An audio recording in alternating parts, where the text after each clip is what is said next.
Hello everyone, आज हम discuss करेंगे 2 जुलाई 2022 के न्यूज़पेपर को।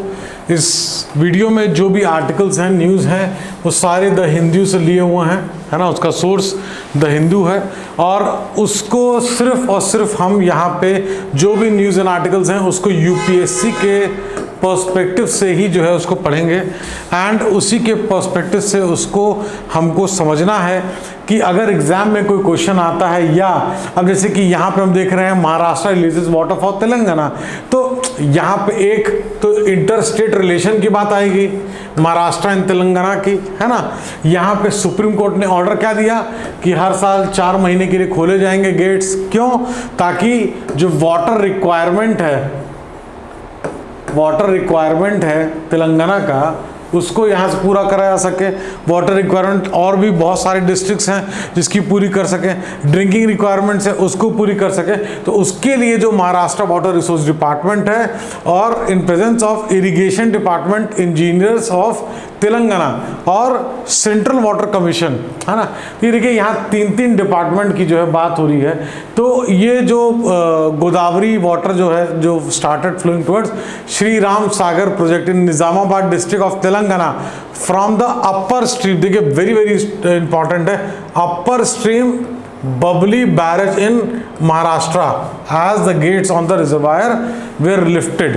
तो एक तो जो अथॉरिटी ने जो लिफ्ट किया, जैसे कि यहाँ Maharashtra water resource department, irrigation department, engineers of Telangana, central water commission ने क्या चीज, अपस्ट्रीम बबली बैराज, कहाँ पे, महाराष्ट्र।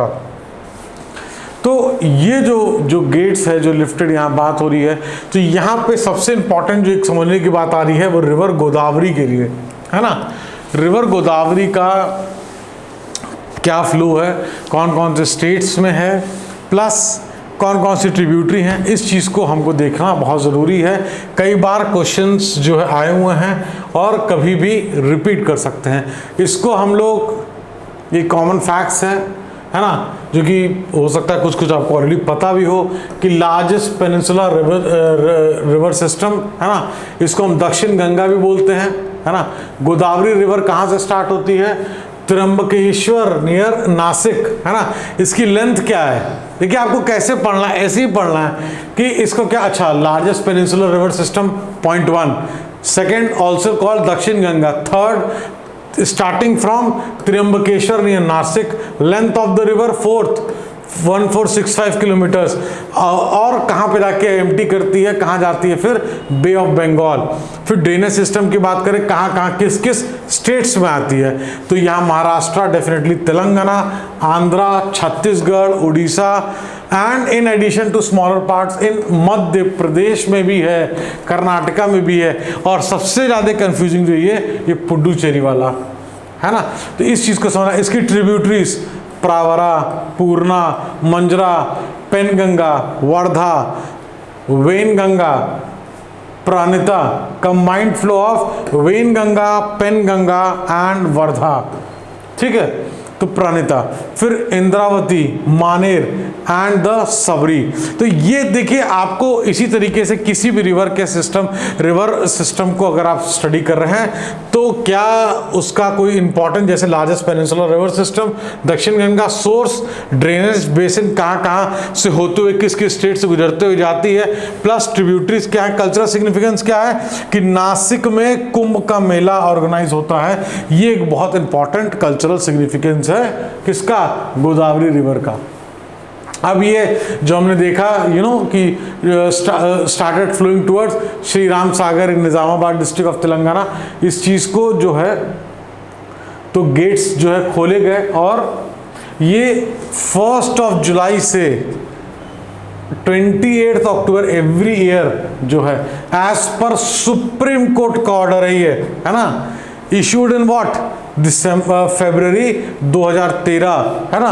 और एक दिन के लिए भी गेट खोलेंगे मार्च 1 मार्च को जो है खोलेंगे, to let 0.6 TMC feet water downstream for drinking needs. तो देखिए ये चीज़ें कुछ टेक्निकल पॉइंट्स हैं, कभी कभी प्री में उसके ओरिएंटेड क्वेश्चंस जो है पूछ लेते हैं, है ना। तो ये जो है इंटर स्टेट बॉर्डर की किस तरीके से अपोज किया कंस्ट्रक्शन के बैराज को, लोकेटेड कहाँ, 30 kilometre from inter state border, जो कि कमेंस किया था 2004। तो देखिए वाटर इज एसेंशियल, है ना, बिगर पानी के तो जीवन है नहीं, और वाटर हर एक की रिक्वायरमेंट है, इंडिविजुअल हो, डिस्ट्रिक्ट हो, स्टेट हो, कंट्री हो। इसीलिए वाटर को बचाते हुए रेन वाटर हार्वेस्टिंग, एग्रीकल्चर में ड्रिप इरिगेशन, एग्रीकल्चर में जो कैनल सिस्टम है जिसकी वजह से पूरे राजस्थान का किस तरीके से एग्रीकल्चर बूस्टअप किया, किस तरीके से ग्रीनरी वहाँ बूस्टअप करी, इन चीज़ों को हमको कनेक्ट करना है। जब भी हम रिवर सिस्टम को पढ़ रहे हैं तो आज भी हमारा 40 to 50% जो एरिया एग्रीकल्चर एरिया है वो रेन फेड है, मतलब पानी, इसीलिए मानसून की इंपॉर्टेंस बहुत ज़्यादा है हमारे कंट्री में। तो ये सारी चीजें आपको इंटरकनेक्ट करना है जब आप न्यूज पढ़ें। अब ये DRDO carries the out test of flight of autonomous UAV. UAV stands for unmanned aerial vehicle, unmanned aerial vehicle UAV, है ना। कौन, डीआरडीओ। तो पहले हम जाने डीआरडीओ के बारे में कुछ, है ना, पहले हम जाने डीआरडीओ के बारे में भी, है ना। तो डीआरडीओ क्या है, premier agency under department of defence research and development in ministry of defence, ठीक है, ऑफ गवर्नमेंट ऑफ इंडिया, ठीक है। Charge with militaries research and development. Headquarter कहाँ है, दिल्ली में है। Formed in 1958 by merger, by the merger. ये देखिए इंपॉर्टेंट है, ये जो है सवाल प्री में डेफिनेटली पूछ सकते हैं कि DRDO is found by the merger of technical development establishment and directorate of technical development and production of Indian ordnance factories with the defence science organisation. ये पॉइंट बहुत इंपॉर्टेंट है ना, इसको डेफिनेटली आपको गो थ्रू करना चाहिए, note करना चाहिए। Defence research and development service DRDS was constituted in 1979 as a service of Group A officers, scientists directly under the administrative of control of Ministry of Defense। तो ये जो चीज़ें हैं कहीं ना कहीं कुछ फैक्ट्स एंड फिगर्स हैं, उसको आप देख सकते हैं और आपके लिए वो एक ज़रूरी जो चीज़ है वो डेफिनेटली आपको पता होनी चाहिए। डीआरडीओ ऑन फ्राइडे, अब जो न्यूज़ है उस पर हम आते हैं। सक्सेसफुली क्या कैरी किया, मेडन टेस्ट फ्लाइट, है ना, मेडन टेस्ट फ्लाइट सक्सेसफुल किया, unmanned aerial vehicle UAV and autonomous flying wing technology demonstrator, very very important for pre, from the aeronautical test range Chitradurga, कहाँ, Karnataka, operating in fully autonomous mode. ये देखिए very important, fully autonomous mode. The aircraft exhibited a perfect flight including take off, way point navigation and smooth touchdown. देखिए unmanned जो आगे आने वाला जो future है उसमें इसकी जो इम्पोर्टेंस है ना, इसकी जो इम्पोर्टेंस है वो बहुत हाई है ना, सिक्योरिटी पॉइंट ऑफ व्यू से भी बहुत हाई है, और ये एक बहुत इम्पॉर्टेंट स्टेप है ना डिफेंस सेक्टर के लिए, और डीआरडीओ की मदद से ये जो चीज़ हो पा रही है। The flight major milestone, critical technology, ऐसे ऐसे इन चीज़ों को आपको पकड़ना है। डेवलपमेंट ऑफ फ्यूचर, क्या, unmanned aircraft, self reliance, strategic defence technology. Over ऐसे ही पढ़ना, ऐसे ही लिख लीजिए। द अनमैन्ड एरियल व्हीकल, फिर से रिपीट करूं, powered by small turbo fan engine, आ जाता है कभी कभी, पावर्ड बाय क्या, small turbo fan engine. UV was designed and developed by Aeronautical Development Establishment ADE Bengaluru, a premier research laboratory of DRDO। तो ये सब चीज़ें फैक्ट्स एंड फिगर्स हैं, इसमें हमको ये समझना है कि किस तरीके से फैक्ट्स एंड फिगर्स को हम जहाँ नोट करते हैं नोट कर लें, ताकि रिवीजन में हमारे काम आए। कभी भी कोई जगह कोई कोट करना हो या प्रीम को क्वेश्चन आए तो उसको हम यूज़ कर पाएँ।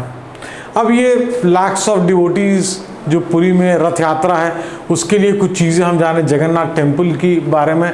तो इसका जो कंस्ट्रक्शन है वो 12th सेंचुरी में हुआ था, है ना, 12th सेंचुरी में by king Anantavarman Anantavarman, ठीक है। तो Deva of eastern Ganga dynasty, Jagannathpuri temple also called Vamanika Tirtha.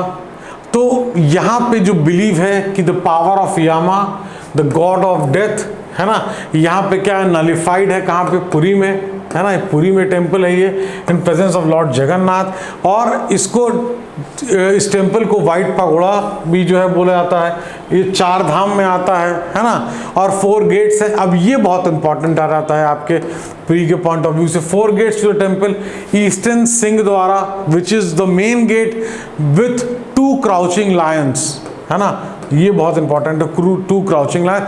Southern, है ना, अश्वा द्वारा, वेस्टर्न द्वारा, और फिर नॉर्दर्न हस्ती द्वारा। तो इस तरीके से जो है हमको पता होना चाहिए कि हम किस चीज़ के बारे में कैसे जो है बात कर रहे हैं, है ना, because it becomes very very important हमारे एग्जाम के पॉइंट ऑफ व्यू से, है ना। तो रथ यात्रा का एक चैरियट फेस्टिवल है, और ये, है ना, तो ये जो है शुक्ल पक्ष में जो है ट्रेडिशनली जो है 3rd मंथ, क्या बोलते हैं, शुक्ल पक्ष of Ashadh, 3rd month according to the traditional Oriya calendar, 9 day long festival है। और ये क्या करता है, मार्क करता है return of Lord Krishna to Vrindavan, है ना। ये फेस्टिवल जो सिग्निफिकेंस करता है कि return of Lord Krishna to Vrindavan. तो देखिए ये फेस्टिवल का था, कुछ फैक्ट्स एंड फिगर्स हैं जिसको आप नोट कर सकते हैं, है ना, क्वेश्चंस उससे आ सकते हैं फेस्टिवल से। अब ये government hikes duty on gold, why? सबसे बड़ा रीजन है ट्रेड डेफिसिट, है ना, रुपी कहीं ना कहीं वीक हो रहा है। इसको हमने पहले भी देखा था कि रुपी जो है कहीं ना कहीं वीक हो रहा है। तो जो सेंटर जो टैरिफ रेस किया है गोल्ड टू 15%, है ना, तो वो जो 10.75% था, 10.75% था, तो 10.75% से सीधे 15% हाइक हो गया है अगर कोई भी गोल्ड इंपोर्ट कर रहा है इंडिया में, तो, है ना। तो एक तरीके से जब हम ट्रेड डेफिसिट देख रहे हैं और गवर्नमेंट ने एक इतनी अच्छी जो गोल्डन जो सॉवरेन बॉन्ड जो स्कीम है वो लेके आ रखे हैं कि आप इसमें इन्वेस्ट कर सकते हैं, वही रिटर्न आपको मिलेगा। लेकिन उसके बाद भी कहीं ना कहीं जो एक अर्ज है एक कॉमन सिटीजन से लेके हर एक आदमी की कि हम फिजिकल गोल्ड में उसको इन्वेस्ट करें। और फिजिकल गोल्ड में इन्वेस्ट करने का मतलब सबसे बड़ी चीज़ है कि उससे इस समय जो रुपी वीक हो रहा है ये एक बहुत बड़ा चैलेंज है इसको मेंटेन करने का। और देखिए रुपी वीक अगर होगा तो उसके प्रोज एंड कॉन्स हमने देखे कि भाई क्या लॉन्ग टर्म इन्वेस्टमेंट लेके आता है, एक्सपोर्ट को इंक्रीज करता है। लेकिन अगर हमारा इंपोर्ट हद से ज़्यादा इंक्रीज करेगा, हमारा इंपोर्ट गोल्ड एक बहुत हाई वैल्यू बेस्ड मेटल है, तो ये येलो मेटल पे 10.75 से 15% कर दिया गया है इंपोर्ट ड्यूटी, है ना। तो एक बहुत बड़ा और इम्पॉर्टेंट स्टेप है ये। और इससे कहीं ना कहीं हर एक पर्सन को समझना चाहिए कि जो गोल्ड का जो यूसेज है हमेशा टाइम टू टाइम गवर्नमेंट ने भी इस चीज़ को कहा है कि उस चीज़ को अगर हम इन्वेस्टमेंट पॉइंट ऑफ व्यू से ले रहे हैं तो जो सॉवरेन गोल्ड जो स्कीम है उसमें हम इन्वेस्ट कर सकते हैं। और इसी तरीके से अगर हमको और भी चीज़ें हैं, है ना, जिसको हमको समझनी चाहिए। क्योंकि इसका जो इकोनॉमी में इम्पैक्ट है कि अगर रेज्ड इंपोर्ट ड्यूटी है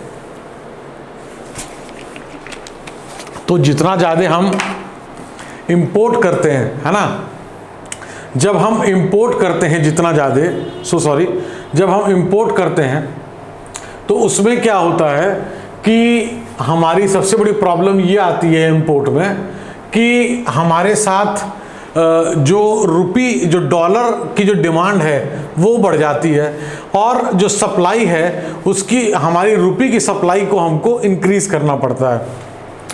जब किसी चीज़ की डिमांड इंक्रीज करती है तो क्या होगा, जब डिमांड इंक्रीज करेगी तो प्राइस बढ़ेगा, और जब किसी चीज़ की सप्लाई इंक्रीज करेगी तो प्राइस घटेगा। वही चीज़ डॉलर और रुपी के साथ यहाँ हो रही है।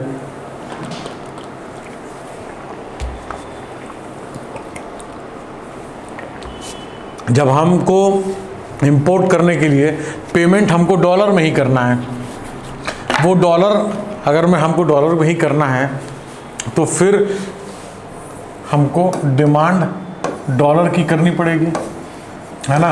अगर हम उसको अपने फॉरेक्स की बात करें, अगर ऑलरेडी जो इन्फ्लेशन है वो किस तरीके से टैकल कर रहा है through out the world, maximum economies को हिट किया हुआ है, तो देखिए हमको कहीं ना कहीं अगर हम डिमांड करेंगे मोर डॉलर, है ना, सप्लाई रुपी करेंगे, और गोल्ड है ना, ऑयल है, लग्जरी कार है, बाइक है ना, ये नेसेसरी आइटम थोड़ी है, लेकिन इसका जो इंपोर्ट है इतने ह्यूज लेवल पे है कि वो हर्ट कर रहा है रुपी को, है ना।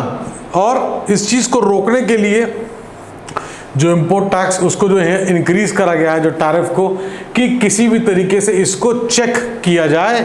जैसे कि ऑलरेडी हम ऑयल के लिए इथेनॉल ब्लेंडिंग जो है ना, इथेनॉल ब्लेंडिंग हम कर रहे हैं और हम उसको और इंक्रीज करना चाह रहे हैं। हम ईवी व्हीकल्स की बात करें, हम हाइब्रिड की बात करें, देखिए किसी भी तरीके से हमको सेल्फ सस्टेनेबिलिटी को लेके आना पड़ेगा। हम आत्मनिर्भर की बात करते हैं, हम जैसे कि बहुत सारे डिफेंस के इक्विपमेंट्स हैं जिनको हम इंपोर्ट करते हैं, लेकिन हम जो आत्मनिर्भर जो हमारा, देखिए आत्मनिर्भर एक ऐसी चीज़ है कि वो एक बहुत इम्पॉर्टेंट चीज़ है। क्यों इम्पॉर्टेंट है? बिकॉज वो इंडिविजुअल को सेल्फ सफिशिएंट बना रहा है। आप खुद आत्मनिर्भर बन रहे हैं, चाहे स्किल एक्वायर करके या आपने ऑलरेडी एजुकेशन अगर किसी पर्टिकुलर चीज़ में ली है तो उसको किस तरीके से यूज़ करना है, किस तरीके से इम्पार्ट करना है। उसमें गवर्नमेंट की बहुत सारी स्कीम्स हैं, जैसे स्टार्टअप इंडिया तो एक ठीक है, सबको पता है, लेकिन बहुत सारी चीज़ है जो कि चाहे अटल इंक्यूबेशन सेंटर्स हो, कॉलेजेस में हो, स्कूल्स में हो, ये बहुत सी चीज़ें कलेक्टिवली जो है, ये जो आत्मनिर्भर जो चीज़ एक कहते हैं कि एक बहुत बड़ा लेवल की एक सोच है ये। और इस सोच को अगर हम वाकई में एक्टिवली हर कोई निभाए तो जो हमारा जॉब सीकर से जॉब गिवर बनने का जो ट्रांसफॉर्मेशन है वो भी कुछ हद तक बहुत अच्छे लेवल पे अचीव हो सकता है। देखिए इंपोर्ट ऑन डिफेंस सेक्टर भी आत्मनिर्भर से कहीं ना कहीं बहुत सारी चीज़ें जो हम पहले इंपोर्ट करते थे वो आज हम खुद मैन्युफैक्चर कर रहे हैं।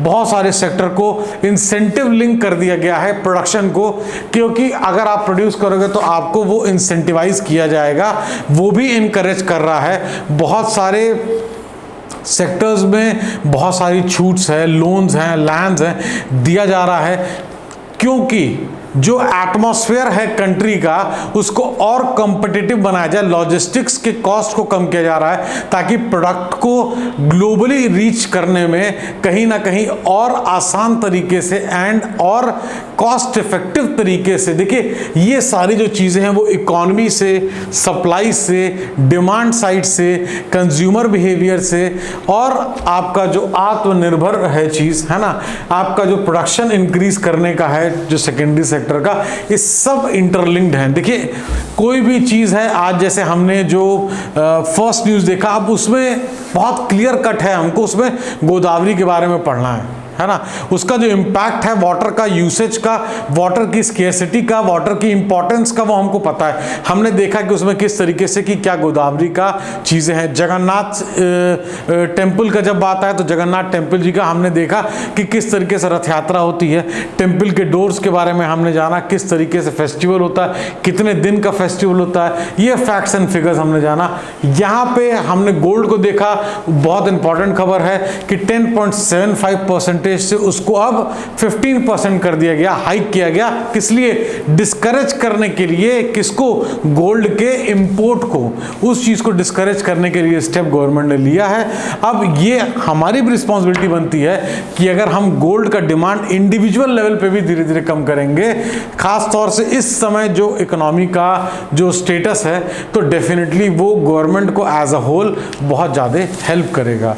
तो इसी तरीके से बहुत ब्रीफ तरीके से हमने खबरों को देखा, और हमेशा ही मैं ट्राई करता हूं कि उसको बहुत ज़्यादा स्ट्रेच ना किया जाए, इसलिए क्योंकि स्ट्रेच करने की एक तो सीमा नहीं है, प्लस दूसरी चीज़ ये है कि इसको हमको सारी न्यूज़ को सिर्फ और सिर्फ यूपीएससी के एस्पेक्ट से ही देखना है। ये चीज़ कभी भी ना भूलें। जब आप वीडियो देख रहे हो, किसी का भी वीडियो देख रहे हो, या आप कभी भी न्यूज़पेपर पढ़ रहे हो, आपको सिर्फ और सिर्फ अभी जब आप यूपीएससी की तैयारी कर रहे हैं अगर, तो उस न्यूज़ को यूपीएससी के एनालिसिस और यूपीएससी के एस्पेक्ट से देखना है कि वो आपके एग्ज़ाम में किस तरीके से हेल्प कर सकता है ना। तो इसीलिए हमने इस वीडियो को बहुत ही शॉर्ट तरीके से उसको बनाया। एक गो थ्रू करिए। अगर आपके कोई क्वेश्चंस होते हैं तो आप ज़रूर पूछिए। आपकी तैयारी में अगर आपको कोई भी प्रॉब्लम है, कोई भी समस्या है, तो definitely you can get in touch. Thank you so much watching the video.